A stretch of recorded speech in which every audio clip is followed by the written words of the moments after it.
Қайырлы күн достар, менің каналыма қош келдіңіздер. Бүгін сіздермен осындай дәмі өте керемет, ауызда еріп тұратын павлова пирожныйның рецебімен бөлісемін. Видеоны соңына дейін қараңыздар. Бізге ең алдымен жұмыртқаның ақ уызын сары уызынан бөлек ажыратып алу қажет болады. Бізге осы пирожный үшін тек қана жұмыртқаның ақ уызы қажет болады. 5 жұмыртқаны ақ уызы мен сарысын бөлек ажыратып аласыздар. Ақ уыз салатын ыдыстарыңыз таза әрі құрғақ болуы қажет.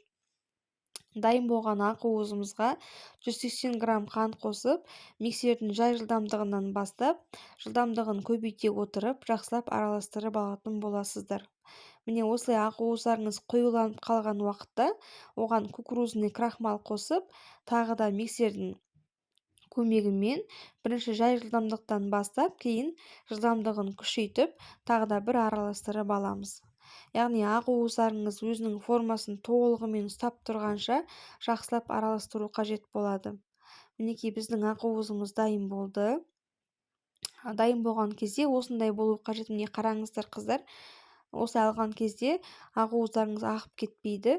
Осылай бір қалыпты формасын ұстап тұрады. Бұл уже дайын болды деген сөз. Енді осы ақ уыздарымызды кондитерлік қапшыққа салып, осындай насатканың көмегімен пергамент қағаздың үстіне құйып шығатын боласыздар. Мінекей осылай айналдыра отырып, дөңгелек тәрізді етіп барлығын құйып алатын боламыз. Араларын тым қатты жақындатуға болмайды, өйткені бұлар қазір піскен уақытта көтеріледі, сол кезде бір-біріне жабысып қалуы мүмкін. Сол үшін де араларын сәл алшақтау қылдырып, осылай құйып шығатын боласыздар. Духовкамызды міндетті түрде алдын ала қыздырып алатын боламыз. Духовкада 100 градуста 1 сағат уақытта осыны пісіретін боламыз.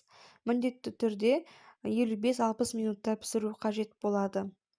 Енді біздің пирожныйларымыз піскенше біз кремін дайындап алатын боламыз. Бізге крем үшін сливки қажет болады 33%. Оған 160 грамм қант қостым және де творожный сыр қолдандым. Творожный сырларыңыздың проценті 60-тан жоғары болуы қажет. Мен калдекс творожный сырын қолдандым. Енді осы кремімізді миксердің көмегімен жақсылап араластырып алатын боламыз. Әбден қою крем шыққанша, осындай мінекей крем дайын болғанша араластырасыздар. Осы аралықта біздің пирожныйларымыз да дайын болды. Енді бұны пергамент қағазынан сразу алып тастауға болмайды. Бір 5-10 минуттан кейін әбден суыған уақыттан барып қана қағаздан алатын боламыз. Кремімізді арнайы кондитерлік қапшыққа салып алып, енді осы пирожныйларымызды әсемдейтін боламыз. Пирожныйларыңыз әбден суыған болуы қажет. Егер де ыстық бетінен оған бетіне крем жағатын болсаңыздар, онда кремдеріңіз еріп кетеді. Сол үшін міндетті түрде әбден суығанын күту қажет. Креміміздің барлығын осылай пирожныйдың бетіне жағып шығатын боламыз. Енді осыған үйде кез келген бар жеміс-жидекті қолданып, бетін әсемдеуге де болады. Ол өздеріңіздің қалауларыңыз бойынша. Мен клубника мен вишняны қолдандым. Дайын болды біздің пирожныйларымыз. Мінекей достар, өздеріңіз көріп тұрғандарыңыздай өте әдемі әрі керемет болып шығады. Кез келген дастарханның сәнін келтіретін пирожный болады. Бұл пирожныйдың дәмі де өте керемет болып шығады. Прям ауызда еріп тұратын мороженыйдың дәмі сезіледі. Рецепт ұнап жатса, менің каналыма тіркеліп, лайк, комментарий қалдырып отырыңыздар.